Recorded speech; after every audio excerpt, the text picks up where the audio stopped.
خلل تربیت میں؟ دیکھو خلل تو ابتدا سے لے کر اور انتہائی حال تک رہتا ہی رہتا ہے، ہر حال میں موجود۔ اب واقعہ کب ہو جائے وہ ایک الگ میٹر ہے، لیکن خلل کبھی ختم نہیں ہوتا۔ جیسے فنا فی شیخ ہے، فنا فی رسول ہے، ان تینوں مقامات میں کبھی بھی ہو جائے، کبھی بھی ہو سکتا ہے خلل واقع۔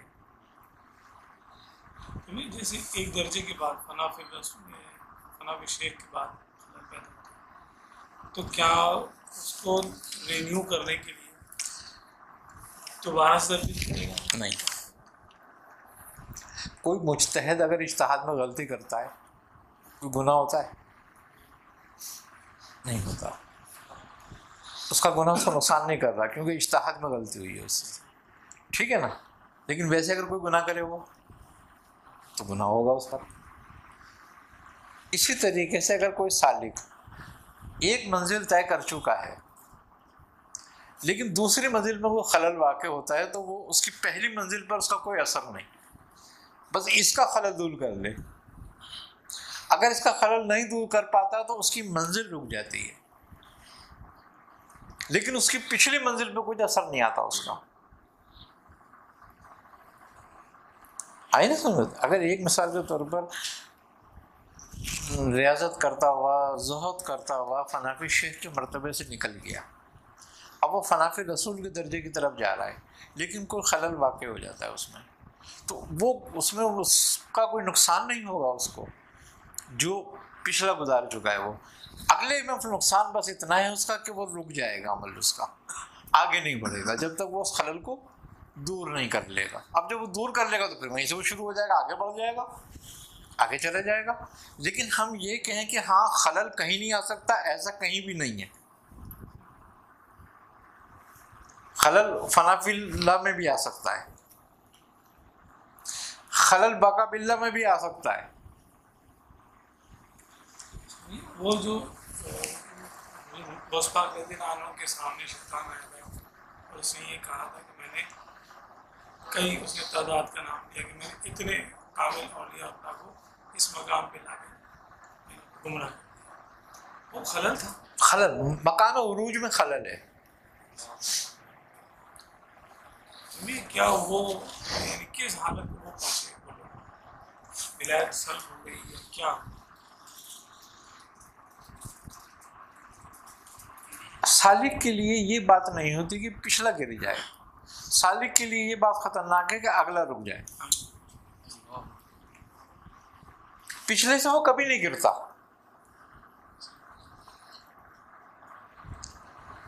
لیکن اس کی تنزلی یا گمراہی یہ ہے کہ وہ آگے نہیں بڑھا۔ رانے درگاہ کرنے سے مراد یا اس نے ان کو گمراہ کرنے سے مراد یہ نہیں ہے کہ وہ ایمان سے خارج کر دیا یا وہ بارگاہ سے نکل گئے، مقصد سے ہٹ گئے، یا وقتی طور پر اس میں خلل واقع ہو کے رک گیا ٹائم۔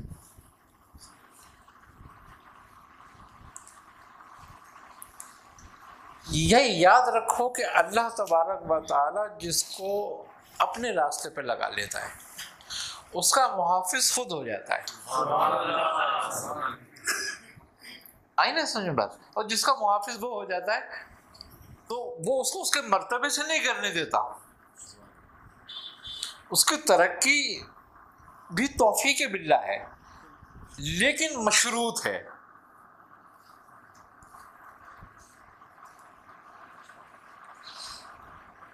آئی سمجھ بات؟ مشروط کیا ہے؟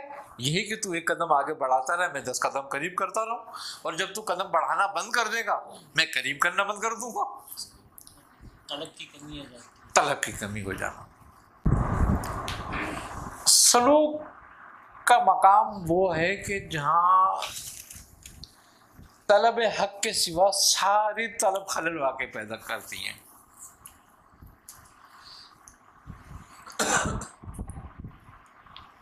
اگر اس میں ہم اس سلوک کے راستے میں مثال کے طور پر طلبہ کے حق کے ساتھ ساتھ اگر ہمیں طلب جنت پیدا ہو جائے، بری طلب تو نہیں ہے، لیکن بالکل ایسے ہی ہے کہ جسے کسی اسہال کے شدید اسہال کے مریض کو روٹی کی خواہش پیدا ہو جائے کہ میں کھا لوں کسی طریقے سے،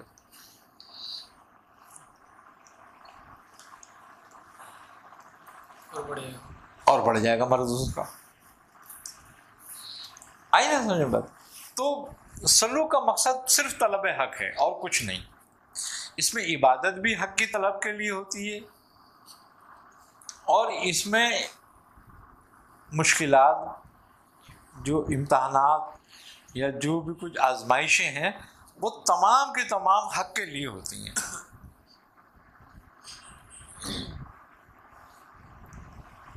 اچھا، اب جو چیز حق کے لیے کی جاتی ہے اس کا کچھ صلہ نہیں ہوتا. اگر یہ واقعہ پیش آ جائے ہمارے کو کہ ہمارے اندر اگر یہ بات پیدا ہو جائے کہ ہمیں صلہ نہیں مل رہا، تو بھی ہم خارج ہو گئے حق سے. پھر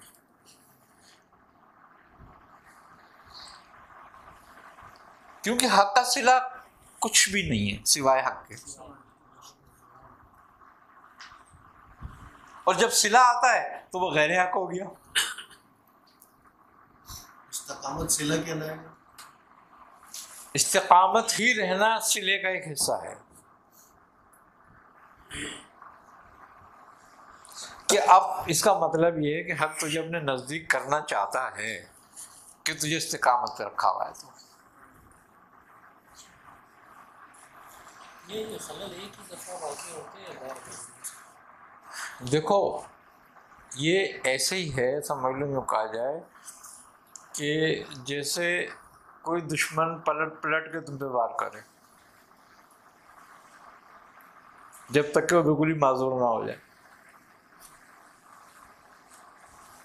یہ ہمیشہ کرتا رہے گا. 4 خطرات بزرگ کہتے ہیں نا، خطرہ نفسانی، خطرہ شیطانی، خطرہ ملکی اور خطرہ بیمانی. اب یہ 4 جو خطرات ہیں یہ ہمیشہ قائم رہتے ہیں، ہمیشہ قائم رہیں گے، کبھی ختم نہیں ہوتے. جب آدمی ان بالکل حق کے ساتھ متصل ہو جاتا ہے، اپنے نفس کے تئیں تو وہ خطرے میں رہتا ہے، لیکن رب کہتا ہے کہ لا خوف علیہم ولا هم یحزنون. ہم نے اس کو بے خوف کر دیا، یعنی خطروں سے آزاد نکال دیا اس کو. اب کوئی خطرہ اس کو نقصان نہیں پہنچا سکتا. جب یہ سمجھ میں آ جاتی ہے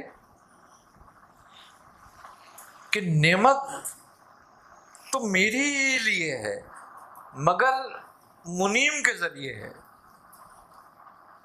اور منیم کی وجہ سے ہے، میری وجہ سے نہیں ہے، میرے لیے ہے، میری وجہ سے نہیں ہے،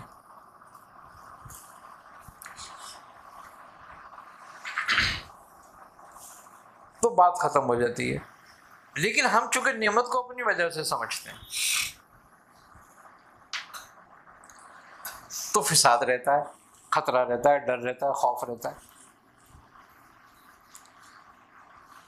جو چیز تمہاری وجہ سے نہیں ہے، تمہارے کسی عمل سے نہیں ہے، تمہارے کسی طاقت سے نہیں ہے، تو اس کے چھن جانے کا اور اس کے آ جانے کا نہ تمہیں خوف اور نہ تمہیں خواہش. 3 باتوں میں تمہیں بتایا ہے نا، لیکن ہماری سمجھ میں نہیں آتی.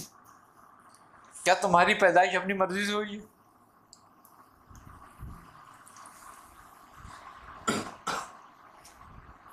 کیا تمہارا جانا اپنی مرضی سے ہوگا؟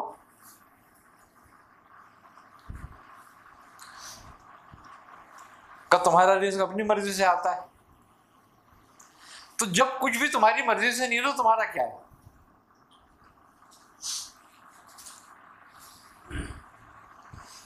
جب تیرا اپنا نفس ہی، تیرا اپنا جسم ہی، تیرا اپنا آنا، تیرا اپنا جانا جب تیری مرضی سے نہیں ہے تو پھر کون سی ایسی نعمت ہے جو تیری مرضی سے ہوگی؟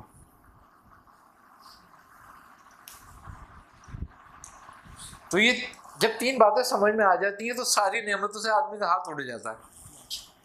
پھر اس کا آنا اور جانا ایک جیسا ہو جاتا ہے، خوشی اور غم اس کے لیے برابر ہو جاتی ہے. حضرت مجدد الف ثانی رحمۃ اللہ علیہ نے فرمایا، اپنے شیخ کو خط لکھا کہ حضرت ایک کیفیت مجھ پر وارد ہے مجھے اس کا حل بتائیے. جب آپ نے خط لکھا تو خط میں آپ نے لکھا کہ ہجر اور وصال ایک جیسا ہو گیا ہے. میں کیا کروں؟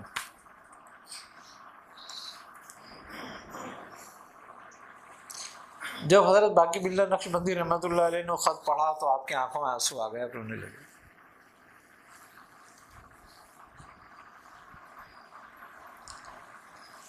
تو لوگوں نے کہا حضرت کیا ہوا؟ کہا یہ میرے خوشی کے آنسو ہیں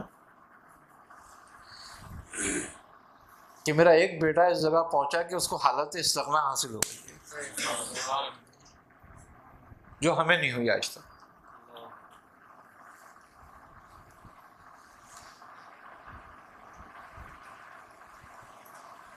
اب عقل مند آدمی کے لیے تو یہ بات صحیح نہیں ہے کہ وہ خوشی اور غم میں ایک جیسا ہو جائے.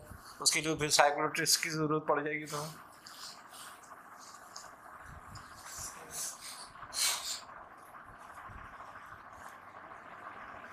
لیکن جو اس حالت کو سمجھتا ہے وہ کیونکہ کمال استغنا ہے کہ نفع نقصان ہی ختم ہو جائے, کہ حالت ایک جیسی ہو گئی. اور جب حالت ایک جیسی ہو گئی, اسی حالت کے لیے تو ساری عمر گزارتا ہے آدمی, کوشش کرتا رہتا ہے. سارا سلوک ختم ہو جاتا ہے. پھر یہ کیسے پتا چلے گا کہ ہم کس ہیں ہم کس حالت میں, یہ کیسے اپنی طلب سے, طلب سے بس. ایک شخص ہے وہ اس نے بیت ارادت کی. نہیں, بیت کا تعلق ایک الگ چیز ہے. اپنی دنیاوی حالت کی طلب سے ہی پتہ چل جاتا ہے کہاں پر کھڑا ہوا. یہ روحانی تربیت کی وجہ سے. روحانی تربیت کا اثر بھی تو ظاہر پر ہوتا ہے. روحانی تربیت گویا ہے کیا؟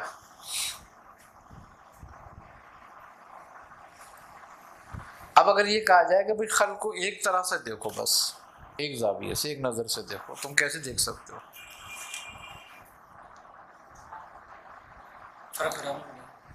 کیسے ہٹاؤ گے؟ کوئی دوست بھی ہے, کوئی دشمن بھی ہے, کوئی مخالف بھی ہے, کوئی اچھا بھی ہے, کوئی برا بھی ہے, کوئی تمہارے سامنے گناہ بھی کر رہا ہے, کوئی نیکی بھی کر رہا ہے. اب تم سب ایک جیسے کیسے سمجھ لو گے سب کو؟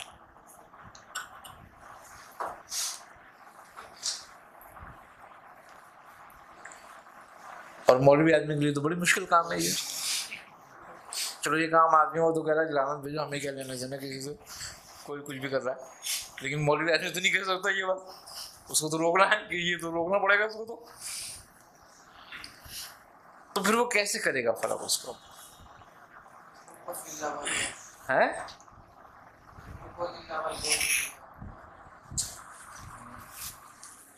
کیسے؟ الحب للہ والبغض للہ, محبت بھی اللہ کے لیے اور عداوت بھی اللہ کے لیے. اپنا فعل آدمی کا کیا ہے؟ یہ تو دوسرے کے لیے اطلاق کر سکتا ہے, بالکل کر سکتا ہے. جس کی سمجھ میں یہ بات آتی ہے کہ محبت بھی اللہ کے لیے کر اور عداوت بھی اللہ کے لیے کر, تو اپنے لیے کیا کر رہا ہے؟ پھر یہ اپنی حالت کیا ہے؟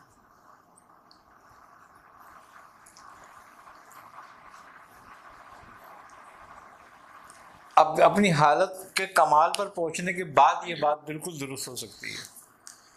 اس سے پہلے یہ بات جو ہے پھر فساد ہے. اس کی وجہ میری اپنے گھر میں اپنی بیوی میری اللہ کے لیے کچھ نہیں کر رہی اور رسول کے لیے, میرے اپنے بچے نہیں کر رہے. اب پہلی دشمنی تو میری گھر میں ہو گئی کیونکہ اللہ کے لیے کچھ نہیں کر رہے. وہ ہے نہیں یہ بات. تو اب اگر میں خاندان میں ہی دشمنی مول لے لوں اور اپنے گھر میں مول لے لوں گا دشمنی, تو پھر میں گھر میں کیسے لوں گا؟ نبی کریم صلی اللہ علیہ وسلم فرماتے ہیں اپنے اخلاق اچھے کرو کہ گھر آباد ہوتے ہیں.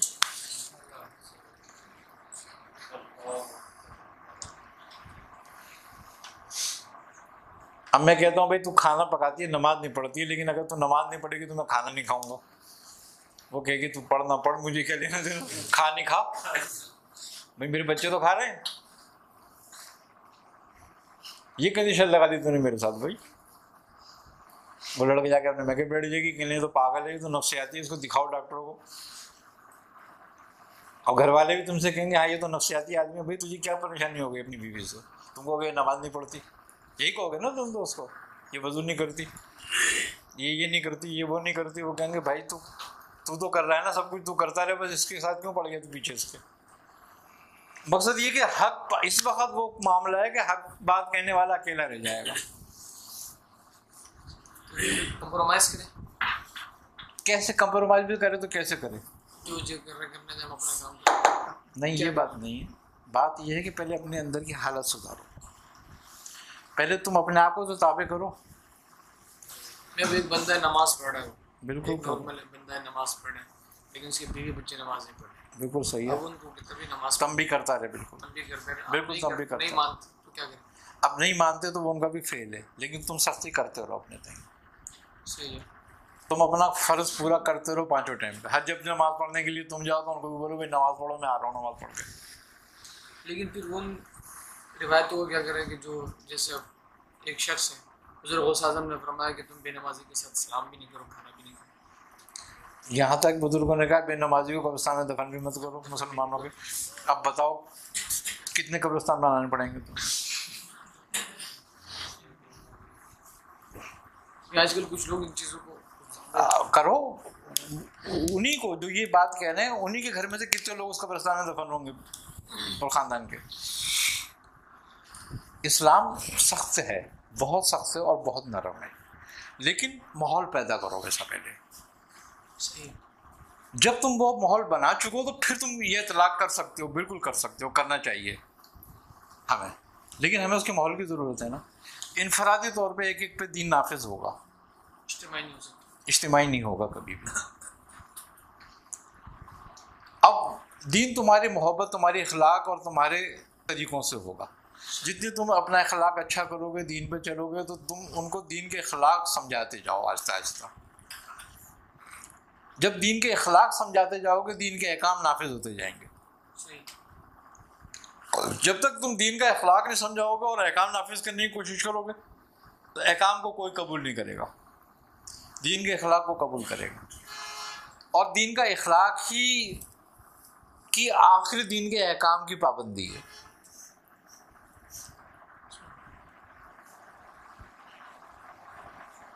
آگے نہ سمجھ میں بات. پہلے چھوٹی چھوٹی باتوں سے بچوں کو اور بیوی کو اخلاق پہ لاؤ. جب چھوٹی چھوٹی باتوں سے ہم اخلاق پہ لاتے ہیں نا آہستہ آہستہ کر کے,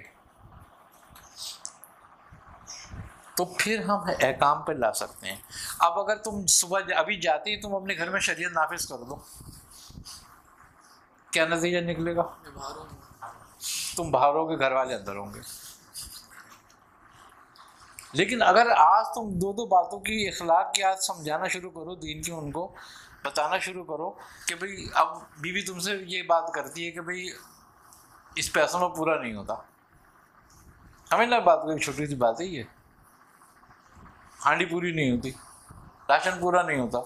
ارے تو کہنے بھائی اللہ کی بندی تو ذرا وضو کر کے کھانا پکایا کر, دیکھ برکت ہوگی اس میں. تو منہ بھی دھو لے گی, وضو بھی ہو جائے گا, تیرا کھانا بھی پک جائے گا, دیکھ برکت بھی ہوگی اس میں. بسم اللہ الرحمن الرحیم کر کے شروع کرا کر کھانا پکانا. اب پیار سے محبت سے بولو کہ اس کی سمجھ میں آ جائے گی. اب جب وضو کرے گی تو نماز پہ بھی آ جائے گی کچھ دنوں میں کہ بھائی کچھ اللہ کو بھی یاد کر لیا کر, برکت ہوگی اس سے. اور جب ماں نمازی ہو جائے گی بچے اپنے آپ نمازی ہونے لگیں گے, کیونکہ بچے وہ کچھ اپناتے ہیں جو ماں کو دیکھتے ہیں کرتے ہیں.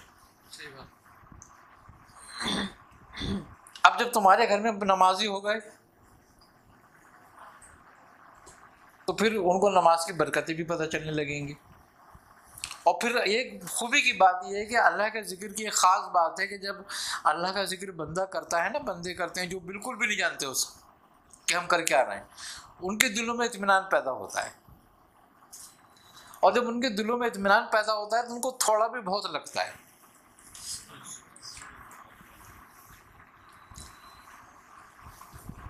تو ہم دنیا میں نافذ کرنے کے بجائے اپنے گھر میں نافذ کریں آہستہ آہستہ کر کے. اگر ہماری سال 2 سال 3 سال کی محنت سے گھر میں استقامت آ جاتا ہے، نماز آ جاتی ہے، روزہ آ جاتا ہے، ہلکا ہلکا دین پہ عمل شروع ہو جاتا ہے، تو ایک گھر تو ہو گیا ایسا. آج تمہاری بیوی کو گھر میں تمہاری باوضو کھانا پکانے کی عادت ہو، 5 وقت نماز پڑھنے کی عادت ہو، جب وہ اپنے میکے میں جائے گی تو وہ اپنی بھاوجوں کو دیکھے کہ بھابھی اگر برکت چاہتی ہو تو ایسا کر لیا کرو. میں تو ایسے ہی کرتی ہوں. عورتیں کی بات عورتوں کی سمجھ جلدی آتی ہے.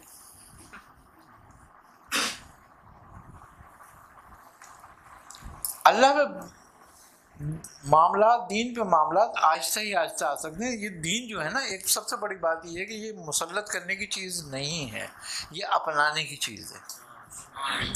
ہم اس کو اپنائیں، اپنی زندگی کا روٹین بنائیں. دین کوئی ایسی بات تو ہمیں نہیں بتاتا نا کہ جو عام معمولات سے ہٹ کرے.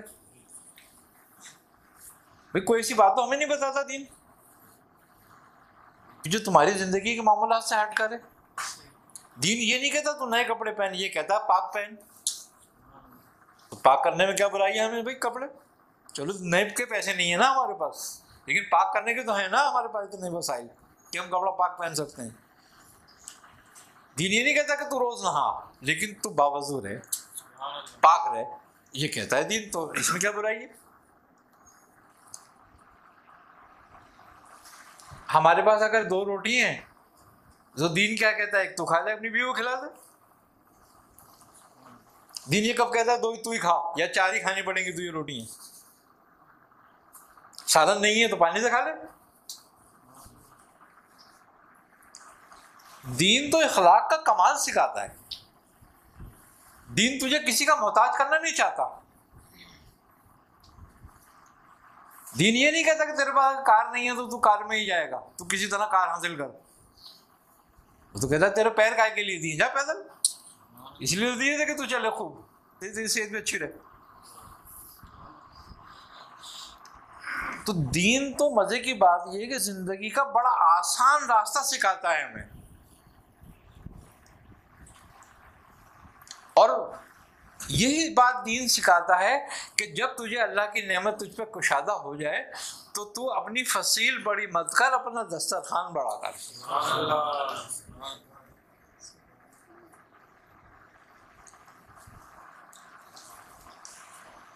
دین تو ہمیں یہ سکھاتا ہے.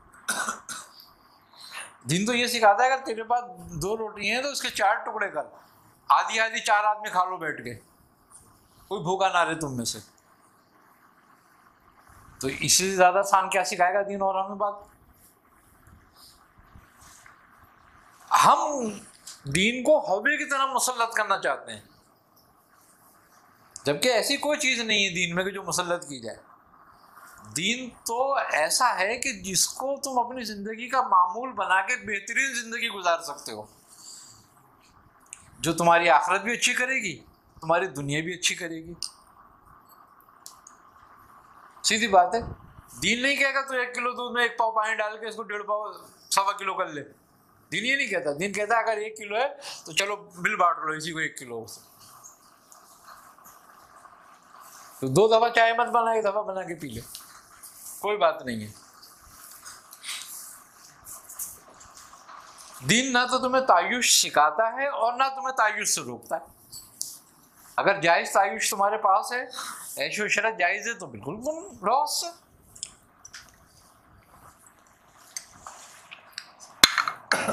اور کیا کہتا ہے دین؟ دین تو اتنا محتاط ہے، وہ کہتا ہے کہ تو پھل کھا، اس کے چھلکے بھی اپنے پڑوسی کے سامنے مت ڈال، تاکہ اسے احساس کمتری نہ ہو جائے. اور دین تمہیں کیا بتاتا ہے؟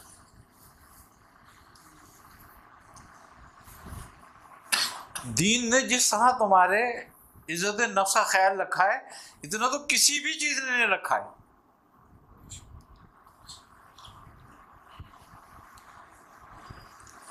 کون سا رکن دین کا ایسا جو پیسوں سے ہوتا ہے پورا؟ اور جو پیسوں سے پورا ہوتا ہے اس کی شرط یہ ہے کہ جب تیرے پاس ہو، نصاب ہو، صاحب نصاب ہو، تو کر اس کو، اور نہیں ہوتا تو ساری زندگی نہ ہو. کوئی سوال نہیں تجھ سے اس پہ. تو مقصد یہ کہ دین جو ہے وہ تو ہمارا معمولات زندگی ہے، اور وہ معمولات زندگی ہے کہ جو ہماری زندگی کو آسان سے آسان بنانے کے لیے ہے.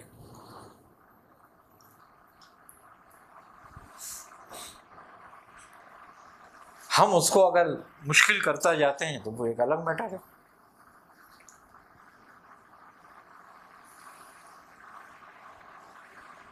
یہ دین غریبوں سے شروع ہوا تھا نا،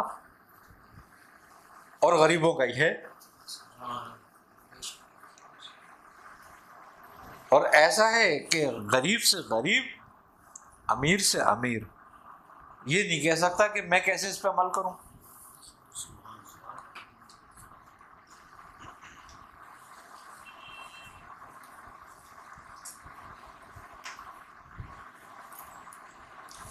وہ دین ہمارا وہ دین ہے کہ جو کافر کو بھی نہیں چاہتے کہ یہ بھوکا سو جائے.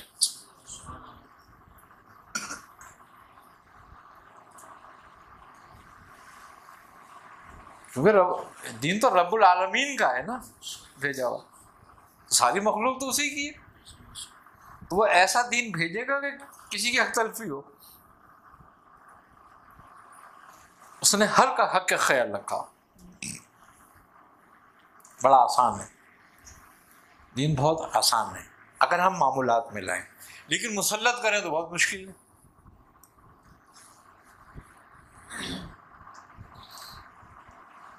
اب دین یہ تو کہتا ہے کہ تو کم کپڑے مت پہن، تھوڑے زیادہ پہن لے، لیکن تیرے پاس نہیں ہے تو ایک چادر سطر ڈھک لے اپنا. تو اچھا مزے کی بات یہ ہے کہ کم کپڑے پہننے سے کسی کو پریشانی نہیں ہے، زیادہ کپڑے پہننے سے پریشانی ہے.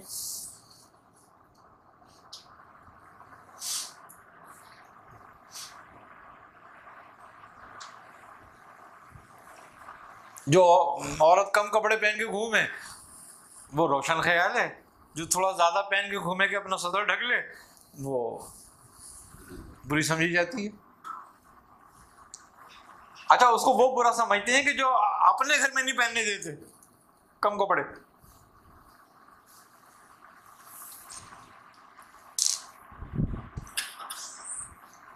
دین میں تو ہر کی عزت نفس کا خیال رکھا ہے نا. بازار میں تمہیں گھومنے کو منع کیا ہے کہ بھائی نظر نیچے کر کے گھومو گے، جانا ہے بازار تو تمہیں. حضرت علی کرم اللہ وجہ فرماتے ہیں کہ تو اپنی نگاہ نیچی رکھ، گردن اونچی رکھ.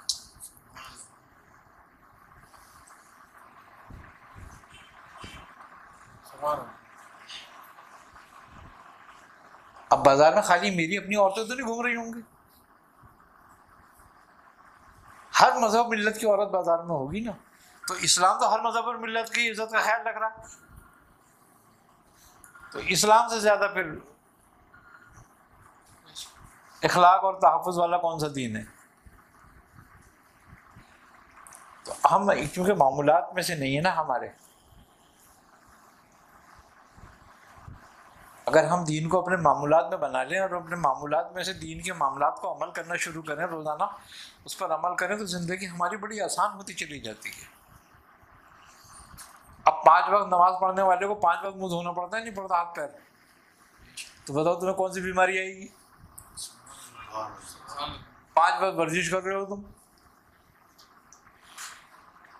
تو اسلام نے جو تمہاری صحت کا بھی خیال رکھا ہے، تمہاری عزت کا بھی خیال رکھا ہے، تمہاری جائیداد کا، دولت کا، اولاد کا، بیوی کا، بچوں کا، سب کا خیال رکھا ہے اسلام نے. سب کے بارے میں احکامات ہیں نا.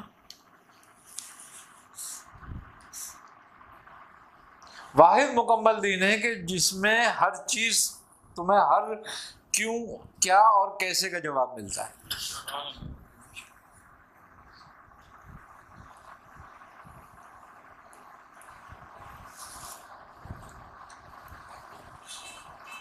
جو ابھی آپ بات فرما رہے تھے کہ مخلوق کو بے حد تو پھر کیسے دیکھیں؟ آپ نے جیسے فرمایا کہ عام لوگ تو نہیں دیکھ سکتے ایسا، اس کا طریقہ کیا؟ ہاں میں یہی کہہ رہا تھا، یہ سب اپنے اپنے وقت کے مقامات کی بات ہے. ہر چیز ایک جیسی نہیں ہوتی. اگر ہم نیلا گلاس لگائیں گے تو نیلا نظر آئے گا، اور پیلا لگائیں گے تو پیلا نظر آئے گا، کالا لگائیں گے تو کالا نظر آئے گا. ساری مختلف مراتب میں مختلف مقامات سے گزرتا ہے. جیسے کہ مثال کے طور پر اگر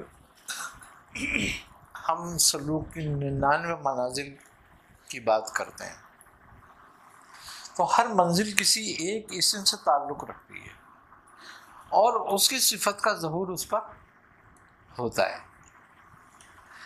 اب یہ قول کہ جب تو خلق کو بے عیب جانے کس کا ہے؟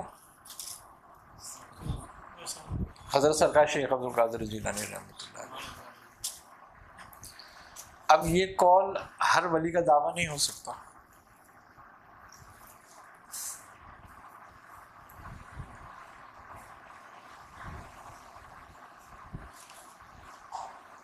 کیوں نہیں ہو سکتا؟ کہ کوئی مقام سمدیت میں ہی نہیں ہے.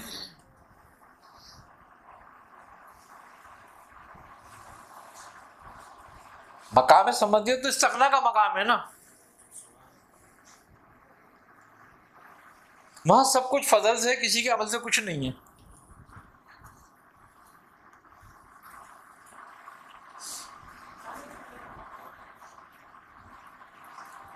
تو اب جو اس مقام میں آ جائے گا تو وہ کہے گا ٹھیک ہے، ہاں یہ بات تو درست ہے. اور جو اس مقام میں نہیں وہ کہے گا ایسے کیسے ہو سکتا ہے؟ کیا کہ جس نے نیچے نیلا گلاس لگایا وہ کہہ رہا ہے سارا نیلا نیلا ہے، کیا بات ہے؟ دوسرا کہے گا تو پاگل ہے کوئی، کہاں نیلا ہو رہا ہے؟ اب چونکہ اس نے گلاس ہی نیلا لگایا ہوا ہے اسے سب نیلے نظر آئے گا. ایسے جیسے سنا آپ سے کہ اللہ تبارک و تعالیٰ نے مخلوق کو پیدا کیا تو اپنی صفات کو ظاہر کیا، تو جو شریعت کے لحاظ سے چیزیں شر شمار ہوتی ہیں تو حقیقت میں تو وہ شر نہیں ہے کہ اللہ تعالیٰ کی طرف سے، اور اللہ تعالیٰ نے اپنے اختیار سے ان کو پیدا کیا. تو یہاں سمجھنا یہ تھا کیا ان کا ظہور اللہ تعالیٰ کے اختیار سے ہے؟ صفات کا ظہور جیسے ہم صفات کا ظہور تو افعال سے ہی ہے نا. صفات کا ظہور تو فعل سے ہے، افعال سے ہے. آئی نا سمجھ بات. اور جب تک کسی صفت کا ظہور اس کا فعل صادر نہیں ہوتا تو ظہور نہیں ہوتا صفت کا. اب خدا تو الہ تھا نا، معبود تو تھا نا، معبود ہے نا، معبود رہے گا. اب جب خلق نہیں تھی تو معبود نہیں تھا، معبود تھا لیکن ظہور نہیں تھا. جب سجدہ کرنے والا، عبادت کرنے والا پیدا ہوا تو ظہور معبود بھی ہو گیا. اگر گناہ نہ ہوتا تو غفاریت کا ظہور کیسے ہوتا کہ غفار ہے؟ تمہیں کیا یہ ظاہر کرنے کے لیے گناہگار کو پیدا کیا؟ ساری صفتیں افعال کی تمام صفتوں کے فعل کو ظاہر کرنے کے بعد ہی صفتوں کا تو ظہور ہوا نا، صفتوں کا معلوم ہوا. لیکن میں گناہگار تو دوزخ میں جانا تو اس کا جلال بھی ظاہر ہوا.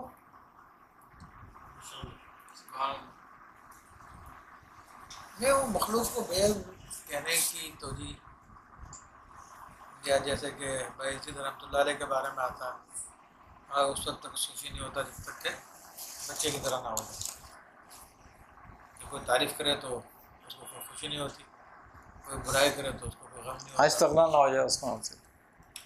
تو وہ جو آپ سے ہمیں سیکھا اس کے حساب سے تو یہ اگر توحید افعال میں آ جائے تو تب بھی یہ چیزیں ہو جاتی ہے اس کے لیے، کیونکہ فائل تو پھر ایک ہی ہو جاتا ہے اور اس کا سارا ہی کام اچھا ہے، اس کا کچھ برا ہے ہی نہیں. تو یہ ساری توحید ہی کو عبور کرنا ہی تو سلوک ہے.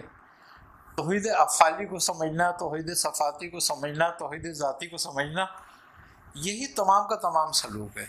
اور جب جو سمجھ میں آتا ہے اس کی کیفیت وارد ہوتی ہے. ہر عمل کی کیفیت ہے. جیسے مثال کے طور پر کوئی دھتورا کھا لے, اس کا نشہ کیسا ہوتا ہے, اور کوئی افیم کھا لے اس کا نشہ الگ ہوتا ہے, کوئی گانجا پی لے اس کا نشہ الگ ہوتا ہے, اور کوئی شراب پیے, سب نشے ہیں یہ, لیکن کیفیات میں سب الگ الگ ہیں بالکل اپنی اپنی. اب ایک کو بھنگ کھلا دو, وہ ایک نالی کو دریا سمجھتا ہے. اب اس کی کیفیت ہے نا یہ, اس وقت اس میں وارد ہوئی ہے. کس کے افعال وارد ہوا ہے, فعل کس کا وارد ہے, بھنگ کا. اب ایک بھنگ کا فعل وارد ہونے کی یہ کیفیت ہے کہ وہ ایک نالی کو ایک دریا سمجھ کے عبور نہیں کر پا رہا.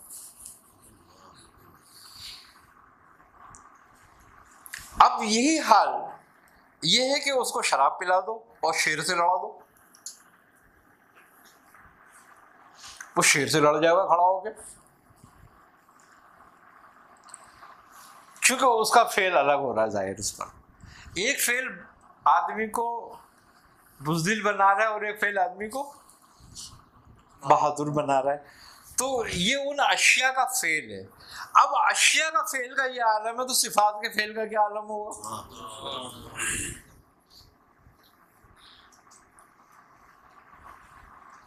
اب ایک آدمی کو مچھر کاٹ جاتا ہے, وہ کانپنے لگتا ہے, لرزہ پیدا ہو جاتا ہے اس کو, وہ کہتا ہے لحاف ڈالو مجھ پہ, سردی لگ رہی ہے, لحاف ڈالو ڈالو ڈالو, ڈالے جاؤ تم اس پہ کمبل ڈالے جاؤ, اندر بھی ہلا ہوگا بیٹھا ہوا ہے نا.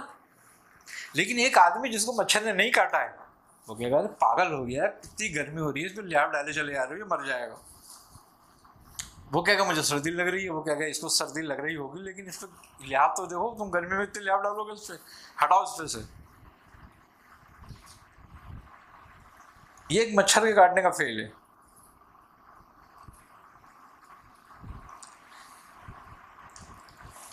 خوبی کی بات یہ ہے کہ ہر چیز کا ایک اثر ظاہر ہوتا ہے, تمام ایکشن کا ریئیکشن آتا ہے. جب ہم کسی بھی صفت میں قدم رکھتے ہیں تو اس کا فعل ہم پہ ضرور ظاہر ہوتا ہے, اور جب وہ وارد ہوتا ہے تو وہ آدمی سب سے الگ ہو جاتا ہے, وہ سارے اس کے یا تو مخالف ہو جاتے ہیں یا موافق ہو جاتے ہیں. وہ آدمی سب سے ہٹ کے بات کر رہا ہوتا ہے.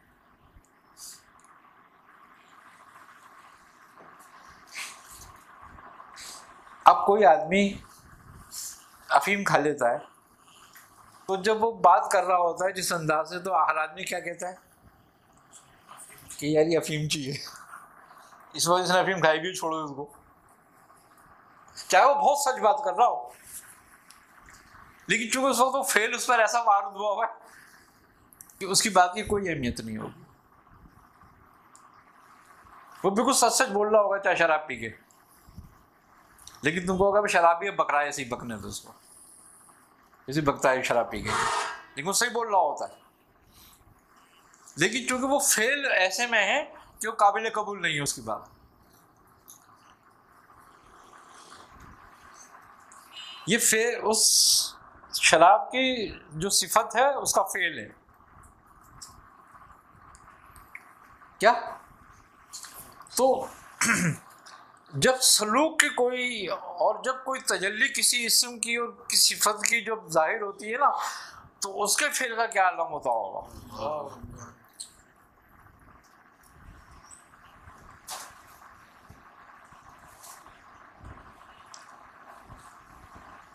اب وہ ہر ولی پر, ہر بزرگ پر الگ الگ وارد ہوتی ہے. کہ جس پر جو وارد ہو جاتی اس کا مقام ہو جاتا ہے. نہیں, وہ مقام اس کا نہیں ہو جاتا. یہ ضروری نہیں کہ وہ مقام اس کا ہو جائے. مثال کے طور پر ہمارے کتنے لطائف ہیں؟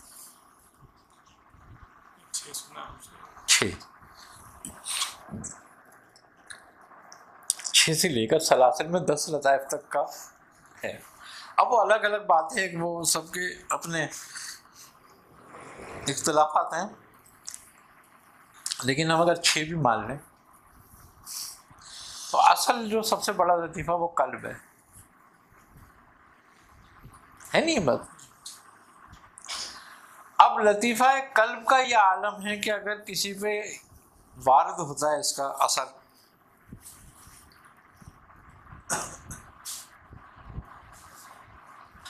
تو اس کے اثر سے وہ جہاں کو صرف دیکھنے لگتا ہے.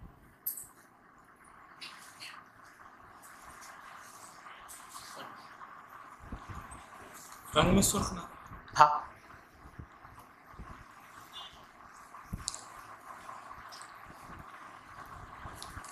اس کی خالی خرد کا یہ عالم ہے کہ اگر صفرا تم پہ غالب آ جائے تو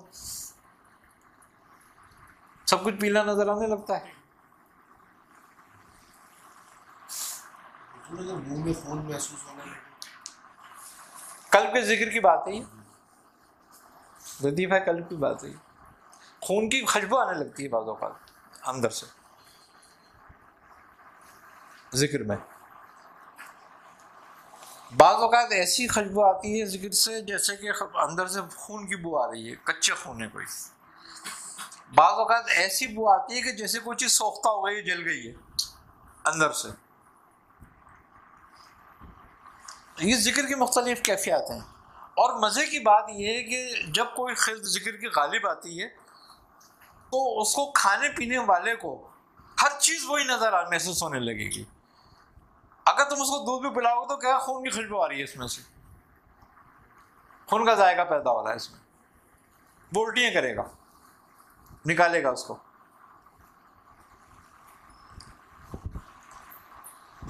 یہ عجیب ایک خیریت ہے.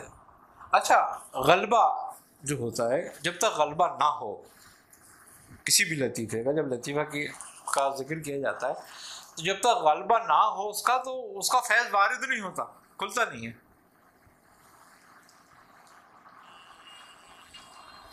یہ پورا غلبہ کر کے کھلتا ہے اپنا.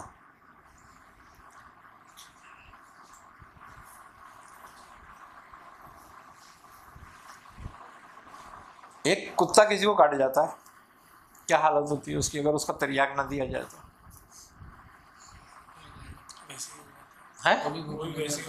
ویسی ہو جاتا ہے نا. تو ذکر کرنے والے کو کوئی اثر نہیں ہونا چاہیے.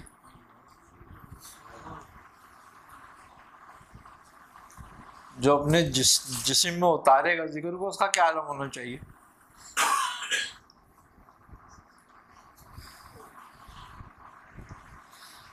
اور اگر اس کا مطلب یہ ہے کہ اس پر کچھ بھی اثر نہیں ہو رہا ذکر کا، تو اس کا مطلب یہ ہے کہ وہ ابھی لکے پر ہے، اس کے اندر نہیں ہوتا تھا وہ ذکر، اس کا وہ بس زبان سے باہر ہی جا رہا ہے، اندر نہیں آ رہا.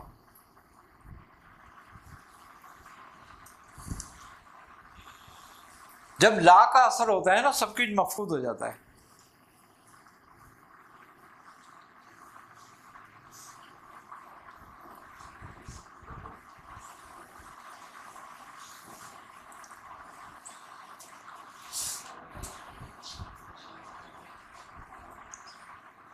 کیا سب کچھ مفقود ہو جاتا ہے.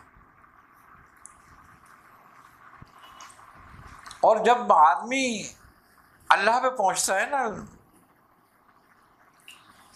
تو پھر حق کے سوا تو کچھ نظر ہی نہیں آتا، وہ ایک ہی کو دیکھتا رہتا ہے بس. وہ بیدم شاہ وارسی کہتا ہے نا کہ اب کچھ اور آدمی ہماری نظر میں جب سے سنا ہے یا لباس بشر میں. یہ کیفیتیں ہیں. اگر تم یہ کہو گے نا سب ایک جیسے ہیں، وہ کہیں گے پاگل ہے یہ تو کوئی. لیکن تم اب دوسری کیفیت میں ہو، اس وقت تم اپنی نظر سے دیکھ رہے ہو. اب ہر آدمی تمہاری بات سے متفق ہو جائے کہ نہیں یہ صحیح کہہ رہا ہے، تو یہ تو کوئی بات ہی نہیں رہے گی. پھر سارے لوگ تمہاری بات سے متفق نہیں ہوں گے، بلکہ تمہارا اپنے ساتھ رہنے والا بھی ہر وقت جو تمہاری کیفیت سے واپس واقف ہوگا نا، وہ بھی ایک دفعہ تمہارا منہ دیکھے گا کہ کیا کہہ رہا ہے، بعد میں کیا کو سمجھنے میں ٹائم لگے.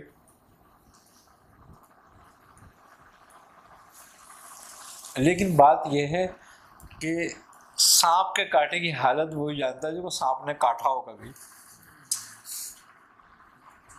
میں عقلم تو ابھی تھوڑا سا ممکن ہوتا جا رہا ہے سمجھنا. جیسے کہ غالب نے جو کہا نیکسٹ فریادی کس کی شوقی تحریر کا کاغذی ہے پیران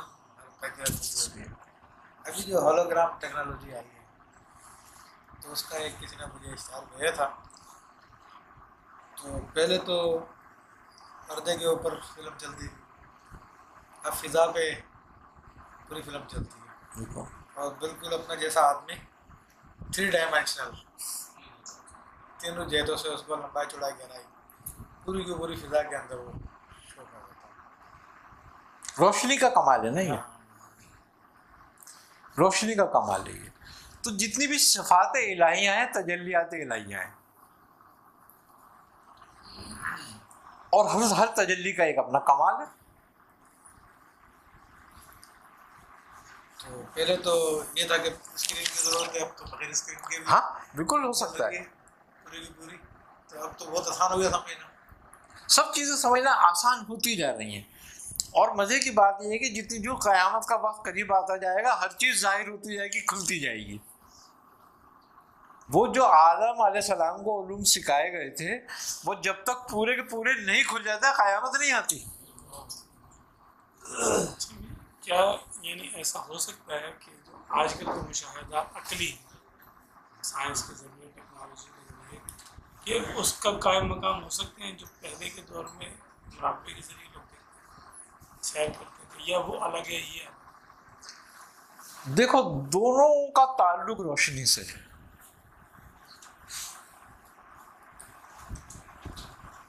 اس مراقبے کا بھی اور اس مراقبے کا بھی اور یہ ٹیکنالوجی کا بھی تعلق اصل دونوں کی روشنی ہے،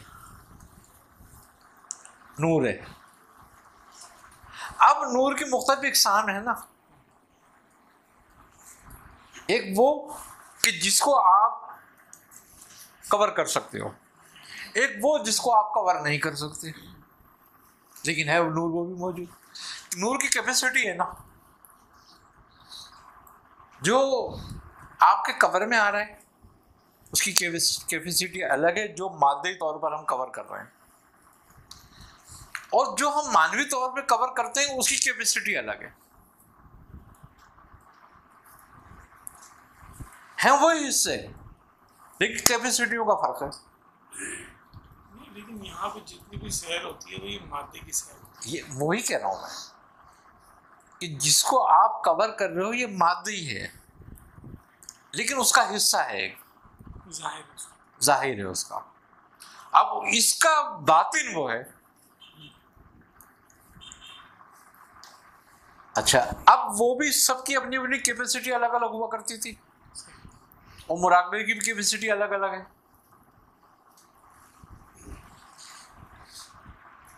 جس میں قوت جاذبہ جتنی زیادہ ہے، جس کے لطائف پر دسترس جتنی زیادہ ہوتی جاتی ہے، تو اس کا بینک اتنا بڑھتا جاتا ہے، اور جس کا بینک بڑھتا جاتا ہے اسٹوریج بڑھتی جاتی ہے، اس کی کوریج بڑھتی جاتی ہے، اس کی کیپیسٹی بڑھتی جاتی ہے. ہر لطیفے کا تعلق ایک آسمان سے ہے. اب جس کی منزل جہاں ختم ہوتی ہے، کسی کی اگر قلب پہ ختم ہو گئی تو کوئی پہلے آسمان پہ ختم ہو گئی، دوسرے آسمان پہ ختم ہو گئی. جس کی روح پہ رک گئی تیسرے آسمان پہ رک گئی، چوتھے آسمان پہ رک گئی. اب وہ کیپیسٹی کو بڑھائے گا نا، اور جو خفی الاخفا پہ پہنچ گیا اس کا مطلب ہے عرش پہ پہنچ گیا، ساتویں آسمان پہ پہنچ گیا، اس کی کیپیسٹی وہ ہو گئی. یہ عروج کی کیفیت ہے یا نزول؟ یہ عروج کی ہے. نزول میں تو سب ایک جیسی ہو جاتی ہے. پھر اس میں بزرگوں سے جیسے کتابوں میں آتا ہے کہ نزول پہ ہی جو نا تکمیل ہوتی ہے، جس کا نزول جس لطیفے میں ہوتا ہے. بالکل اسی طرح ہے کہ یہ راؤنڈ واپس ہوئی ہے. آئی نا سمجھ میں بات؟ ہر چیز اپنے مرکز سے چل کر اپنے مرکز پر آ کے ختم ہوتی ہے. یعنی ایک شخص ہے اگر اس کا نزول نفس میں ہو رہا ہے لیکن وہ یعنی گھوم کے تو وہ آئے گا پورا اخفا سے گھوم کے آئے گا, اس کو نہیں معلوم کہ میرا نزول کہاں ہونا ہے, لیکن وہ چل تو رہا ہے. تو یوں تو ہر کوئی گزرے گا اس مقام سے. نہیں, ہر کوئی کیوں نہیں, اس لیے نہیں گزرے گا ہر کوئی کہ اگر ہر کوئی عروج مکمل کر لے گا تو وہ گزرے گا. جس کا عروج مکمل ہی نہ ہوا ہو بھی اور درمیان میں اس کو موت آ جاتی ہے یا درمیان سے وہ واپس ہو جاتا ہے, آگے نہیں بڑھتا. ہاں بالکل. اور مزے کی بات یہ ہے کہ کسی کا قیام قلب میں ہی ہو جاتا ہے, کسی کا قیام روح میں ہو جاتا ہے, کسی کا قیام سر میں ہو جاتا ہے, کسی کا قیام اخفا میں ہو جاتا ہے, کسی کا خفی میں ہو جاتا ہے, کسی کا خفی الاخفا میں ہو جاتا ہے. تو اس کی ولایت وہیں سے ہو جاتی ہے شروع. مجید الفیضانی رحمۃ اللہ علیہ نے جو مکتوبات میں لکھا ہے اس میں تو فرمایا کہ سب سے افضل وہی ہے جو سب سے زیادہ نزول ہے. تو اخفا سے جا کر جو آئے گا نا نزول میں سب سے زیادہ وہی نزول میں ہوگا, اور وہ قدم سرکار دو عالم صلی اللہ علیہ وسلم پر ہوگا. اس کا دائرہ بڑا ہوگا, ولایت کبریٰ پہ ہوگا, وہی ولایت کبریٰ کہلاتی ہے. اچھا میں یہ جو خدا خلق کو جو ہے بے دیکھنے والا اس کو کس طریقے سے دیکھیں, کس طریقے سے ہم کس طریقے سے اپنے عیب ختم کر کے, کافر مومن کا فرق نہیں ہے, اپنے عیب ختم کر کے. کافر مومن کا فرق نہیں, اپنے عیب ختم کر کے. جب تک اپنے میں عیب نظر آ تو پھر دوسرے میں عیب نہ دیکھیں. جب تک دوسرے میں عیب نہیں دیکھے گا. اچھا مولوی بندے کیسے دیکھیں ہے جو مولوی ہے مفتی کیوں اس کے اپنے اندر عیب نہیں ہوتا کوئی بھی. اس میں مفتی اور دیکھو مفتی ہونا, علماء عالم ہونا یا مولوی ہونا تو دوسروں کی ظاہری ہدایت کے لیے ہے, لیکن باطنی اصلاح کے لیے تو زیادہ ہے یہ, کیونکہ باطنی نقصانات یہ جتنے دیکھ سکتا ہے اتنے عام آدمی نہیں دیکھ سکتا. اگر میں یہ ظاہر کا معاملہ الگ ہے, باقی ہاں معاملہ الگ ہے. علم شریعت ہے نا وہ تو. دیکھو جو بات بھی دیکھے گا میاں وہ شریعت کو تو نہیں چھوڑے گا, کافر مومن کا فرق تو نہیں ترک کرے گا. اب گھی پینے والا دودھ چھوڑ دے گا,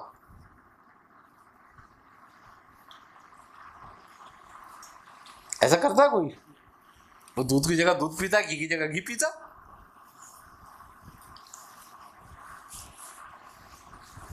تو شریعت کا معاملہ تو دودھ کی طرح ہی ہے نا. اگر وہ نہ ہوگی تو گھی بھی ہوگا, پھر بناسپتی ہوگا اگر ہوگا تو. یہ بات جو لوگ اہل باطن تھے وہ لوگ بھی جب اہل ظاہر سے بات کرتے ہوں گے تو وہ مطابق بات کرتے ہیں. دیکھو مزے کی بات یہ ہے کہ حکمت کیا چیز ہے. لوگوں سے وصول کرتے ہیں. حکمت یہ ہے کہ ہر آدمی سے اس کی سمجھ اور اس کی لیول کے مطابق بات کرنا, یہ حکمت کہلاتی ہے. اب ایک آدمی اگر کوئی گناہ کر رہا ہے تو تم نے کہا یار میں اس کو کیوں روکوں گناہ سے, نہیں تم بھی گناہ گار ہو گئے, تمہیں اس کو گناہ سے روکنا ہے. آگے سمجھ بات. اب حکمت یہ ہے کہ گناہ سے روکنے کے بعد اس کو گناہ کے نقصانات بتا کے پھر اس سے تائب کرا دو اس کو ہمیشہ کے لیے. اس سے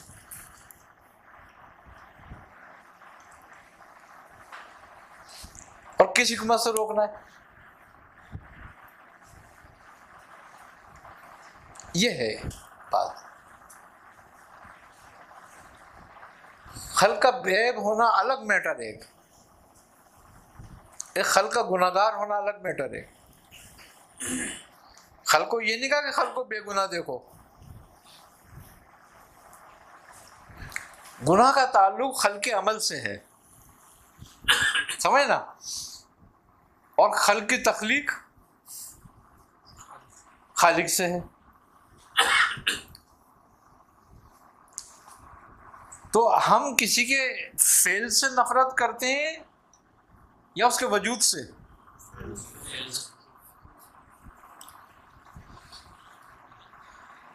اب اگر ہم کبھی فعل کو بھی اچھے کے اندر رکھ دیں، تو یہ تو پھر ہمارا اختراع ہوا اور ہم شدید گناہ گار ہوئے۔ اختراع کرنے کی ضرورت نہیں ہے ہمیں اس میں، شریعت نے جس کو جہاں رکھ دیا ہم نے اسی مقام میں اس کو دیکھنا ہے۔ حقیقت کچھ اور ہے بھلے، ہاں لیکن عمل شریعت پہ کرنا۔ شریعت کو ہم نے اسی مقام میں دیکھنا ہے، شریعت نے جس پہ رکھ دیا ہے۔ تو اب ہم اگر کسی میں گناہ دیکھتے ہیں تو ہم اس کے گناہ سے نفرت کرتے ہیں، اس کے وجود سے کرتے ہیں، کیا گناہ سے کرتے ہیں۔ تو اس کا مطلب یہ ہے کہ اگر ہم اس کو بے عیب دیکھنا چاہتے ہیں تو اس کو گناہ سے دور کرتے ہیں۔ جو آپ نے پہلے بھی مثالیں دی تھی، مٹی کا گھوڑا، مٹی کا ہاتھی، مٹی کا گھوڑا، لیکن ہاتھی ایک بڑا گھوڑا، حقیقت معلوم ہے مٹی کی کیا ہے، مٹی کے لیکن ہر ایک کے ساتھ اس کا الگ نام ہے، الگ نام، اس سے اسی سے ڈیلنگ کریں۔ ہاں تو جو ظاہر کے مطابق ڈیلنگ کرنا شریعت ہے، شریعت۔ باطن میں ہمیں پتا ہے کہ ہاں یہ مٹی ہے۔ دیکھو علم الادیان ہے نا، دین کا علم ہے نا، دین کا ظاہری علم کیا ہے؟ شریعت ہی ہے نا، فقہ ہی ہے نا۔ اب اگر ہم اس کو ترک کر دیں تو ہم نے اگر دین کے ظاہر کو ترک کر دیا تو باطن ہمارے تک کیسے پہنچے گا؟ دودھ اٹھا کے تم پھینک دو تو اب لسی اور گھی کہاں لے جائے گا؟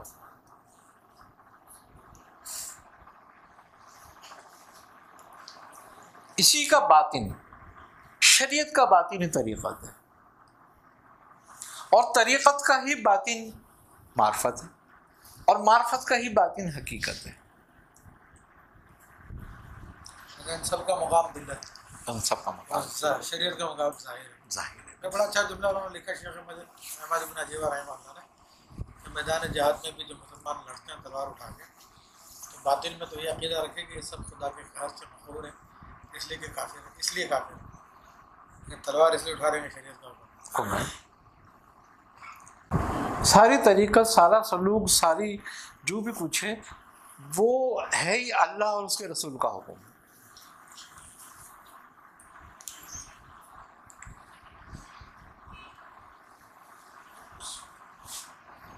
اب شریعت جب کافر کو قتل کرنے کا حکم دیتی ہے جہاں پر، تو نبی کریم صلی اللہ علیہ وسلم سے زیادہ رحم کرنے والا کوئی بھی نہیں ہے، آپ سے زیادہ حقیقت جاننے والا بھی کوئی نہیں ہے، آپ سے زیادہ حقیقت بھی جاننے والا کوئی بھی نہیں ہے۔ تو اس کا مطلب یہ ہے کہ جو شریعت کا تلوار اٹھانے کا حکم دیا ہے تو اس کا بوجھ کم، اس کے گناہ کم کرنے کے لیے کرا ہے، اس پہ یہ احسان کیا جا رہا ہے ایک۔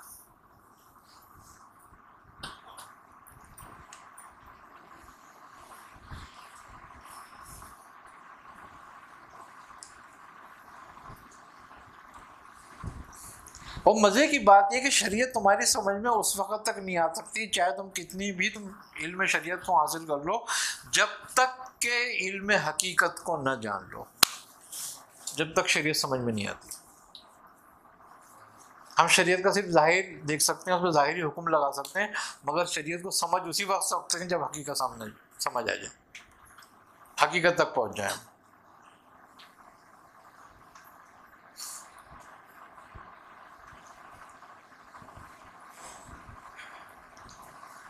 آئی نا سمجھ میں؟ کیوں کہ یہ مقام محمدی کا ظاہر ہے،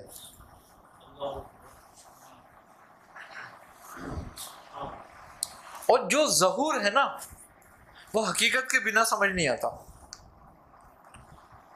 کہ ظہور کی حقیقت کیا ہے۔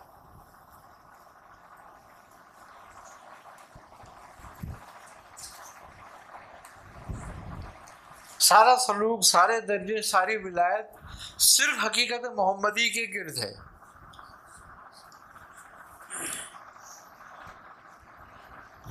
یہ ہاں میم کا ایک حصہ ہے۔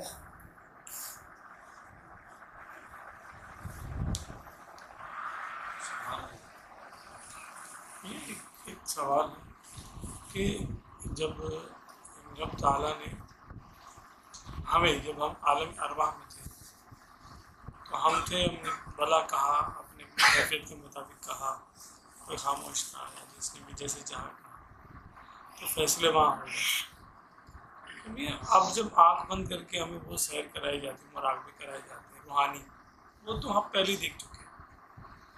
تو پھر عالم ظہور میں ہمیں کیوں بھیجا؟ کیا معرفت عالم ظہور پہ آنے کے بغیر کامل نہیں ہوتی؟ اگر یہاں پہ ہمیں بھیجا ہے تو پھر آنکھیں بند کرنے کا حکم کیوں؟ وہی چیزیں ہمیں دکھائی جا رہی جو ہم دیکھ کے آ گئے.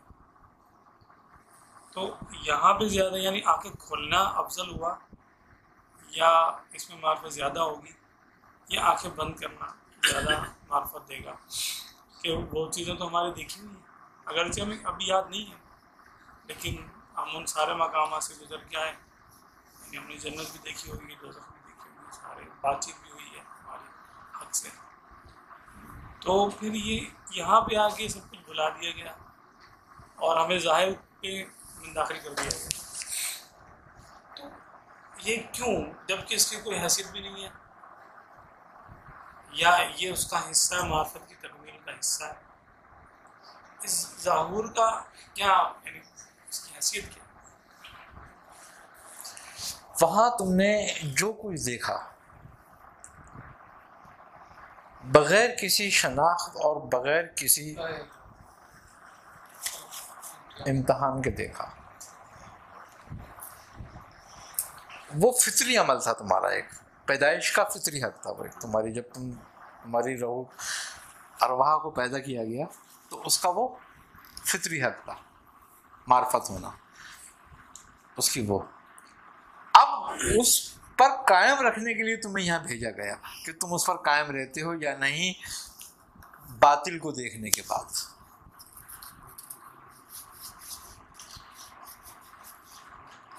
ورنہ شیطان کو تمہارے سامنے کھڑا کرنے کی کیا ضرورت تھی؟ جو بھلا کہہ رہے ان کا امتحان، ان کا امتحان ہے یہ. ان کا عشق ان سب حالات کے بعد قائم رہتا ہے یا نہیں؟ بچے کی شناخت فرعون نے کری تو کیسے کری تھی؟ لال اور انگارہ رکھ کے.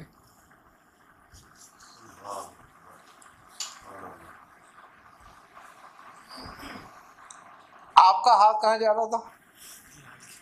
لال کی طرف. حکم کیا ہے؟ انگاری طرف رکھ دو. کیونکہ وہاں شناخت ہو رہی تھی کہ یہ وہی تو نہیں ہے جو میرا قاتل ہوگا.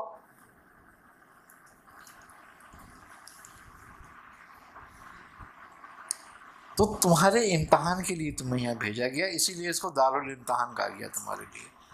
ایمان والوں کے لیے دارالامتحان ہے نا، اور اسی لیے مومن کے لیے قید خانہ ہے کہ یہ یہاں سے پورا کر کے اپنی وقت گزار کے اور جائے اپنے رب کے پاس، اپنی اصل کی طرف. تو یہ تمہیں اس امتحان سے پروسیس سے گزارنے کے لیے تھا. اب تمہیں کتنے جہانوں سے گزار کے یہاں بھیجا ہے؟ آپ نے پانچ جگہوں سے ہے نا.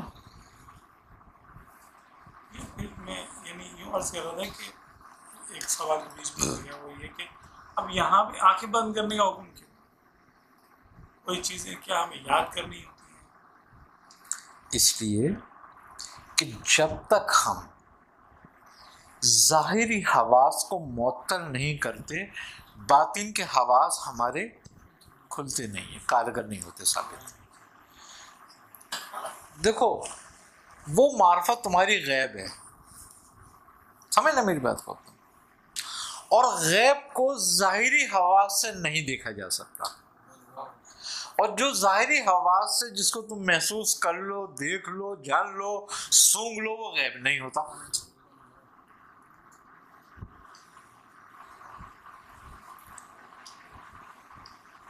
تو تمہیں ایک ایسی کیفیت سے گزرنا ہوتا ہے کہ جو نہ ہوش کی ہو اور نہ بے ہوشی کی ہو.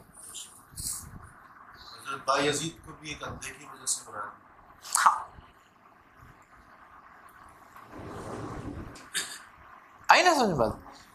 آپ نبی کریم صلی اللہ علیہ وسلم فرماتے ہیں کہ مجھ پر ایک ایسا وقت وارد ہوتا ہے کہ نہ میں نیند میں ہوتا ہوں نہ میں ہوشیار ہوتا ہوں.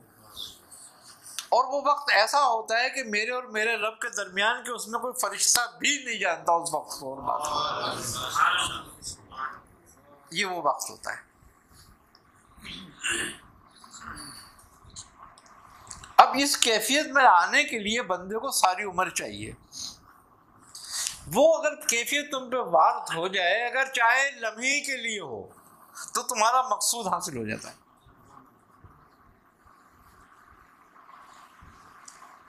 آئی نہ سمجھ میں بات؟ اور اگر نہ ہوئی تو اس کا مطلب یہ ہوا کہ تمہیں اپنی معرفت کا علم نہیں حاصل ہوا. جنت کا، دوزخ کا، سعید کا اور شقی کا کیا فیصلہ نہیں ہو چکا ہے؟ تو پھر وہیں سے اٹھا کے ہاتھوں کو جنت میں، ہاتھوں کو جہنم میں ڈال دیتا کہ بھئی تم نے جا کے بھی تو یہی کرنا ہے، تو اتنی لمبی کہانی کیوں بنائی جائے؟ لیکن نہیں، اس نے کہا جاؤ پہچانو، شناخت کرو وہاں جا کے بھی. تمہیں اختیار دیتا ہوں، ارادہ دیتا ہوں.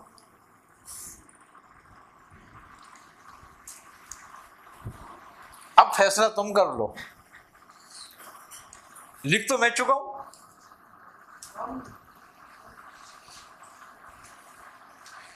پوری کائنات جو بھی کچھ ہے یہ پلانٹڈ ہے یا حادثاتی ہے؟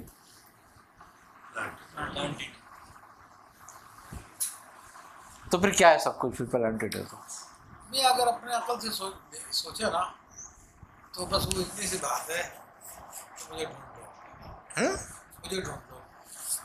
ٹھیک ہے، اتنی سی بات ہے کہ اس نے بنایا اور کہا مجھے ڈھونڈ لو. اور اگر حدیث کی روشنی میں دیکھیں تو فرمایا کہ فکر سب کچھ میں نے اس لیے بنایا کہ تمہاری عزت جو ہے لوگوں کو بتاؤں گا، حضور کی عزت لوگوں کو ظاہر کروں.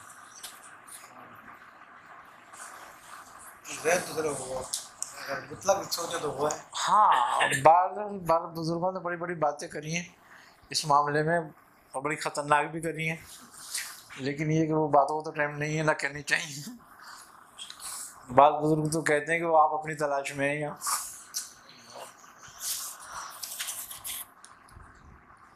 تو اس لیے جو ہے نا بہت ساری چیزیں ایسی ہیں کہ جو سمجھ سے تعلق رکھتی ہیں. لیکن جو بھی کچھ ہے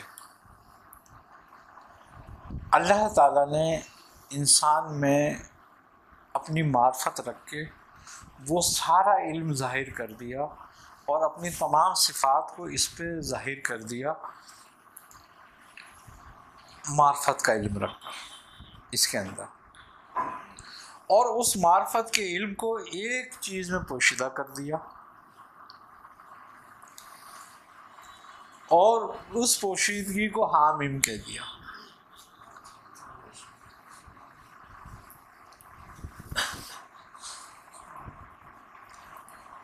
اور وہ حقیقت محمدی بھی ہے، وہ حیات و موت بھی ہے، وہ حوت الماء بھی ہے.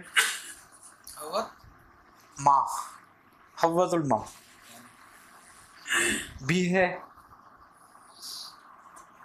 آئی سمجھ بات؟ تو اس کے بہت سارے راز ہیں.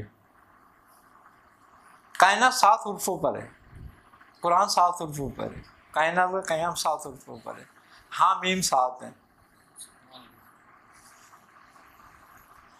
اور یہ حقیقت محمدی ہے.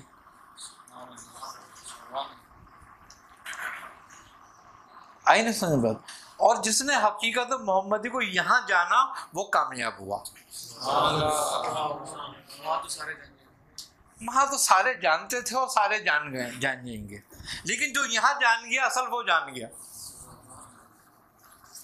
وہ اپنا کام پورا کر گیا.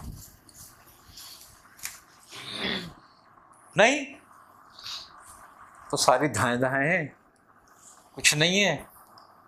جو چاہے جتنا علم حاصل کر لے اور جو چاہے جتنا جاہل رہ جائے، سب برابر ایک جیسے ہیں.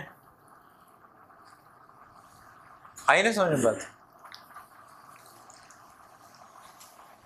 بس وہی آنکھ والا ہے، بس وہی علم والا ہے، بس وہی کامیاب ہے جس نے حقیقت محمدی کو پہچانا.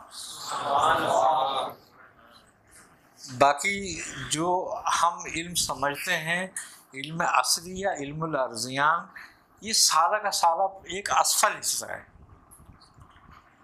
اور اسفل کو جاننے والا اسفل ہی ہے.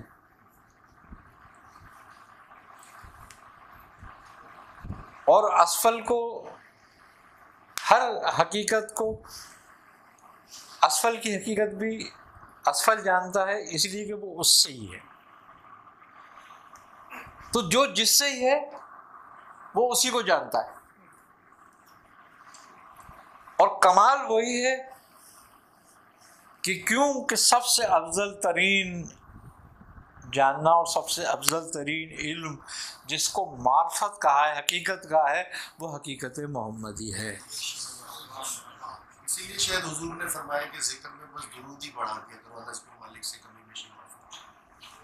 کیا کہہ رہا ہوں میں کہ بس وہی ہے جس نے اس کو پہچانا، اس نے سب کو پہچانا، ورنہ کچھ نہیں پہچانا. ساری عمر ایسی گزاری، سب کچھ ایسے ہی کیا، بڑے کامیاب گئے، کیونکہ دنیا جس کے ہاتھ میں دی ہے اس کا جس نے وفاداری کری وہ بڑا کامیاب ہوا، جس نے اس سے غداری کری وہ یہاں ناکام ہوا، چاہے وہاں کامیاب رہے. میرا سوال یہ ہوتا ہے اس کے سوا کچھ ہے بھی یا نہیں؟ کس کے سوا؟ اسی کے سوا کان اللہ لم یکن شیئا معه، کچھ نہیں. وہ اعلان کا مقام. ہاں کچھ نہیں ہے، بے شک اس کے سوا کچھ نہیں ہے، لیکن وہ کہاں ظہور میں ہے، بس اصل بات تو یہ ہے. وہ کہاں نہیں ہے، یہ بھی تو وہ جہاں نہیں ہے. میں غالب نے اس کو کہا نا، ہاں وہ جو نہ تھا کچھ تھا تو خدا تھا، نہ ہوتا کچھ تو خدا ہوتا. تو وہ مجھ کو ہونے نے میں نہ ہوتا تو کیا ہوتا. تو کیا ہوتا. اصل یہی بات ہے کہ کیا ہوتا، حقیقت بات ہے کیا ہوتا. اور مجھ میں بول کون رہا ہے؟ ہاں یہ سوال یہ ہے کہ جسے ہر ایک کافر ہو یا مسلمان ہو، اس کے تحت ہی ہوتا ہے. اب کسی پر قہار کی ضد ہو، اس کافر میں ہوتی ہے، کسی پر رحمان دیا ہے، اب وہ کچھ جہنم میں جا رہا ہے کچھ جنت میں جا رہا ہے، لیکن کسی بھی صف کے تحت پہنچتا تو ذات تک ہی ہے نا. تو پھر فرق کیا رہے گا؟ کچھ بھی فرق نہیں رہتا. فرق کیا ہے؟ دیکھو ایک بات بتا دوں میں تمہیں، تمہارے پر قہر کیا چیز ہے؟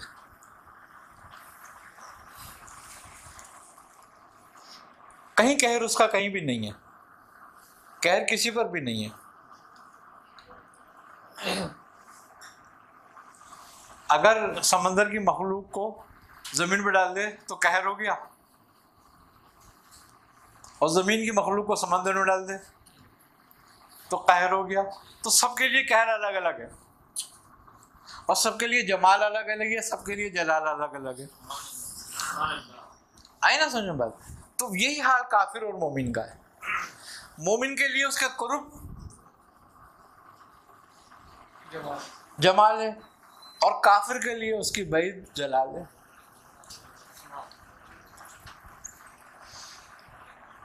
یہ تو صرف دو صفات کا ظہور ہوا نا، ایک پر الگ اور ایک پر الگ، لیکن صفات تو اسی ذات کی ہے. اس سے تو کوئی دوری نہیں ہے نا، اس سے باہر کون ہے؟ تو پھر یہ دونوں ملے تو حق سے جا کے، بالکل ملے حق سے جا کے، تو پھر فرق کیا کریں گے؟ کچھ بھی فرق نہیں کرو گے. اسی لیے ہندوؤں نے جو ہے نا دو دیکھو، ایک شیطان ہے. کون ہے شیطان؟ ابلیس، نافرمان کے، نافرمان، مردود، یہی سب کچھ کو ہوگا نا اس کو. ایک آدم ہے. دونوں سرکاری فوجیں ہیں نا، کھڑی کس نے کری دونوں کو؟ ایک قہر کا مظہر ہے، ایک قہر کا مظہر ہے، ایک مہر کا مظہر ہے. قہر تو حجاب ہو گیا ہیں؟ اصل قہر تو قہر تو حجاب ہے. اگر آدم نے نہ پہچانا ہوتا تو یہ قہر میں ہوتے، اور ابلیس نے نہ پہچانا ہوتا تو وہ قہر میں ہوتا. پہچانا دونوں نے، لیکن دونوں کو اپنے اپنے کام پہ لگایا. اب اصل بات کیا ہے کہ کون اپنا کام کتنی مستعدی سے پورا کرتا ہے. جو کہہ رہے تو ہم اپنی چیز سے سوچ رہے ہیں نا، تو وہ تو یہ ہے کہ میں بھی اللہ کے کام پر ہوں. بالکل آپ اللہ ہی کے کام پہ لگا ہوا ہے، اللہ ہی کا کام پہ لگا ہوا ہے. ولایت میں ایک مقام ایسا بھی آتا ہے جہاں شیطان کو مردود نہیں کہا جاتا. ارے یہ تو بہت لمبی بحث ہے. کیا نام ہے اس کا، حضرت ابو بکر شبلی سے تو اس کی بڑی ایک لمبی چوڑی بات ہے، لیکن یہ کہ چونکہ وہ مسلمانوں کے لیے اچھی نہیں ہے. یہ وہ تو افعال میں تو ہے ہی نا، افعال تو الگ چیز ہے، توحید افعال میں تو آگے تو سب ہو گیا نا. توحید افعالی. لیکن ولایت جو بھی ہو شریعت کو ماننا ہی پڑے گا نا اس کو. وہ ولایت جو شریعت سے ٹکرائے گی مردود ہے. اب وہی بات آ گئی نا سرکاری فوج کی، کون کس کے ساتھ ہے. بات یہی آتی ہے کس کے ساتھ کھڑا ہوا ہے تو. اللہ تعالیٰ نے دو بھائی حکومت اور اپوزیشن جو دونوں بنائی ہیں نا. اب جب تک وہ اپوزیشن میں رہتا ہے بیچارہ آتاب میں رہتا ہے، حکومت کے ساتھ آتا ہے تو مرات میں ہوتا ہے. اور ایک دن آخر میں فیصلہ کیا ہوگا، چلو تم ادھر جاؤ تم ادھر جاؤ. اچھا ان کو بھی محروم نہیں کر رہا، جہنم میں اپنی ساکھ ڈالے گا. بالکل بالکل ڈالے گا، ورنہ جہنم کا پیٹ نہیں بھر سکتا. تو اس لیے تم یہ وہ اس نے آج تک کسی کو سجدہ بھی نہیں کیا. کس نے؟ ابلیس نے سجدہ کیوں کرے گا کسی کو؟ اگر سجدہ کر لیا تھا تو جھگڑا ختم ہو گیا تھا. دیکھو ابلیس بہت صاحب علم ہے. کیا؟ بس اس کا صاحب علم ہونا ہی اس کے لیے عطا ہو گیا تھا. کیوں؟ کہ اس نے اس وقت حوالے نہیں کیا جب حوالہ کرنے کا ٹائم تھا. اور پھر یہ بھی بات ہے توفیق باللہ ہے، جب جو آدم کو توفیق دے سکتا ہے وہ ابلیس کو بھی دے سکتا تھا. اس کی مرضی نہیں تھی اس وقت، بس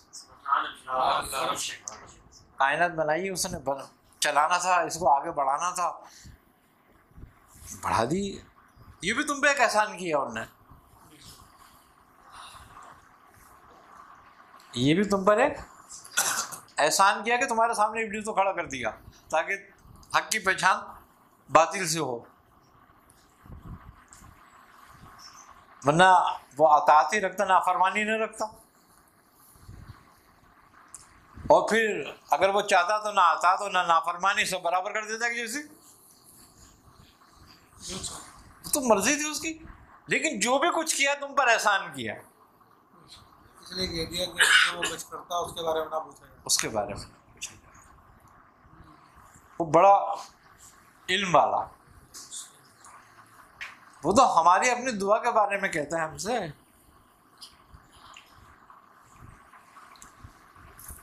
کہ میں قبول کرتا ہوں